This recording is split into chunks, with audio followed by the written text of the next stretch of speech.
Hi hello welcome back to our channel Praveena Reddy princess. ఇవాళ నేను ఒక రెసిపీ చూపించాలి అని అనుకుంటున్నాను. అదేంటి అని అంటే ఆంధ్ర స్టైల్లో అయితే చెక్కలు అంటారు, మన తెలంగాణలో మనం అప్పాలు అని అంటాము. కరకరలాడే అప్పాలు ఈజీ వేలో టేస్టీగా ఎలా చేసుకోవాలో ఇవాళ మీకు చూపించాలి అని అనుకుంటున్నాను. అప్పాలు చేసుకోవడానికి కావాల్సిన పదార్థాలు చూసేయండి.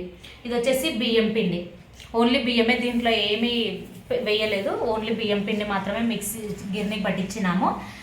నెక్స్ట్ వచ్చేసి శనగపప్పు మనం అప్పాలు చేసుకునే ముందు ఒక 1 అవర్ ముందు అలా శనగపప్పు నానబెట్టుకోవాలి. ఎందుకనంటే ఇవి కొంచెం మెత్తబడాలి కాబట్టి నానబెట్టుకోవాలి. అలాగే శనగపప్పుతో పాటు పెసరపప్పు కూడా, ఇవి సేమ్ క్వాంటిటీలో, 2 సేమ్ క్వాంటిటీలో తీసుకొని ఒక 1 అవర్ ముందు నానబెట్టుకోవాలి. నెక్స్ట్ వచ్చేసి ధనియాలు, మీకు క్వాంటిటీ మీకు ఎంత అవసరమైతే అంత తీసుకోవచ్చు. నేనైతే 2 kgsకి ఇంత క్వాంటిటీ తీసుకుంటున్నాను. 2 కప్స్ ధనియాలు, ఒక 10-15 అట్లా పచ్చిమిరపకాయలు. నెక్స్ట్ వచ్చేసి వెల్లుల్లి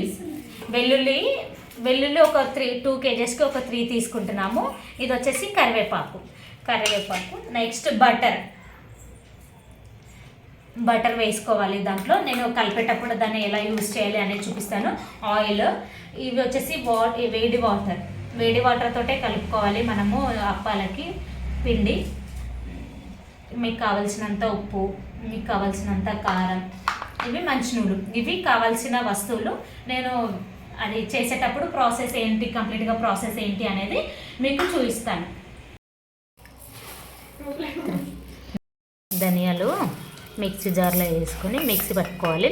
ధనియాలు అనేది మరీ అంత మెత్తగా పట్టొద్దు, మిక్సీకి కొంచెం కచ్చాపచ్చగానే పట్టుకోవాలి. ఇవి వేయించాల్సిన అవసరం లేదు, పచ్చిగా పట్టుకోవచ్చు. దీంట్లో ఒక 3 వెల్లుల్లి రెబ్బలు కొంచెం కచ్చపచ్చగానే పట్టుకోవాలి, అంత మెత్తగా ఏం పట్టుకోవాల్సిన అవసరం లేదు. అలాగే పచ్చిమిర్చి కూడా మిక్సీ పట్టుకోవాలి.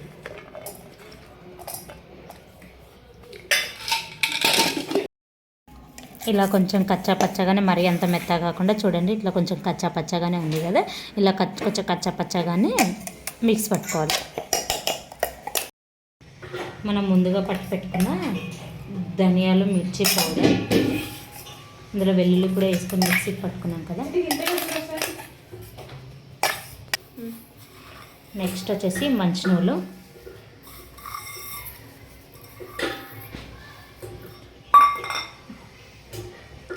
ముందుగా నానబెట్టుకున్న. ఇంకా చూడండి కొంచెం మెత్తగా అయింది కదా, మరీ గట్టిగా ఉంటే అంత క్రిస్పీగా ఉండదు. ముందుగా నానబెట్టుకున్న శనగపప్పు, పెసరపప్పు. ఇప్పుడు నెక్స్ట్ వచ్చేసి శనగపప్పు.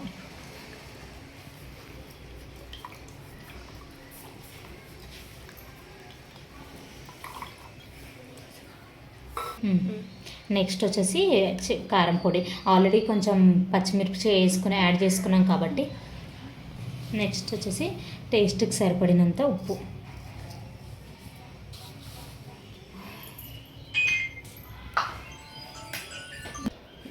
నెక్స్ట్ వచ్చేసి కొద్దిగా బటర్ వేసుకోకపోయినా మ్యాండేటరీ అనేది ఏం లేదు, కాకపోతే బటర్ వేసుకుంటే కొంచెం టేస్టీ కానీ క్రిస్పీ కానీ కొంచెం ఇంకా మంచిగా వస్తాయి. మ్యాండేటరీ అని ఏం లేదు, మీరు వీలైతే వేసుకోవచ్చు, లేకపోతే బటర్ ప్లేస్లో ఆయిల్ కూడా వేసుకోవచ్చు. కొద్దిగా వేడి వాటర్ చూడండి, వాటర్ వేసుకుంటూ కలుపుకుంటూ ఉండాలి. తరుముకున్న కరివేపాకు కూడా వేసుకోండి.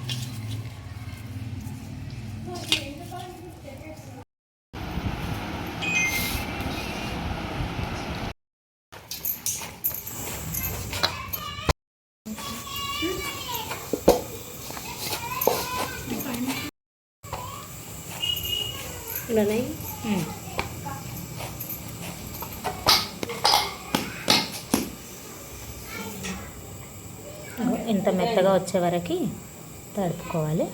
ఓకేనా, దీని ఒక 10 minutes అట్లా నానబెట్టుకోవాలి, పక్కన పెట్టుకోవాలి. కానీ మనము ఇట్లా ప్లాస్టిక్ పేపర్ ఉంటే కూడా ప్రెస్ చేసుకోవచ్చు. పూరి ప్రెజర్తో అయితే కొంచెం ఇట్లా ఎక్కువగా సన్నగా అవుతాయి అన్నట్టు. ఇంత సైజులో ఇలా తీసుకొని ఆయిల్ పెట్టుకుంటాం.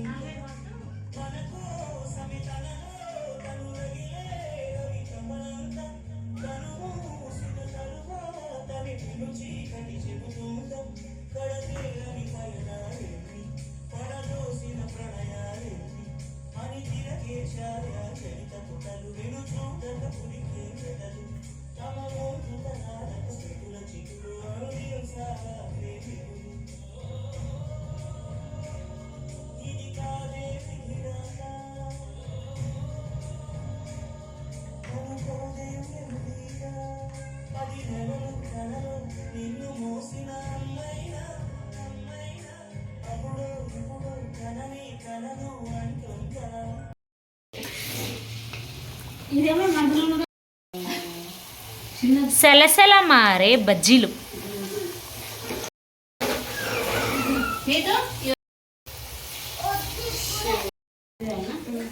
బజ్జీలు వేసేటప్పుడు కూడా ఫోన్లో నిమగ్నమైన Madhavi, Shivani,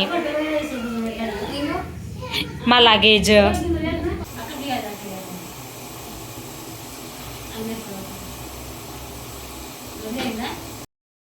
finally completed.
Finally completed. ముగ్గురం కలిసి సక్సెస్ఫుల్గా అప్పాలు చేసాము. గాయత్రక్క కూడా థ్యాంక్ యూ సో మచ్. మా ముగ్గురిలో ఒక చెయ్యి వేసింది గాయత్రక్క కూడా. అమ్మమ్మ కూడా ఇంకొక చెయ్యి వేసింది.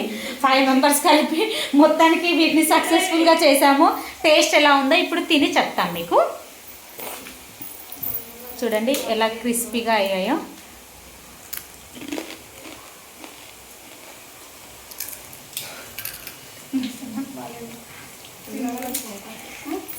టేస్ట్ అయితే అవసరమైనవి, చాలా అంటే చాలా బాగా టేస్టీగా అయినాయి. మీరు కూడా కంపల్సరీ ట్రై చేయండి. ట్రై చేసిన తర్వాత వాట్సాప్ కింద కామెంట్ బాక్స్లో కామెంట్ కూడా పెట్టండి ఎలా అయ్యా మీరు ట్రై చేసిన తర్వాత. మా శివాని చెప్తారు ఎట్లా అయినా. బాగా యూట్యూబ్లో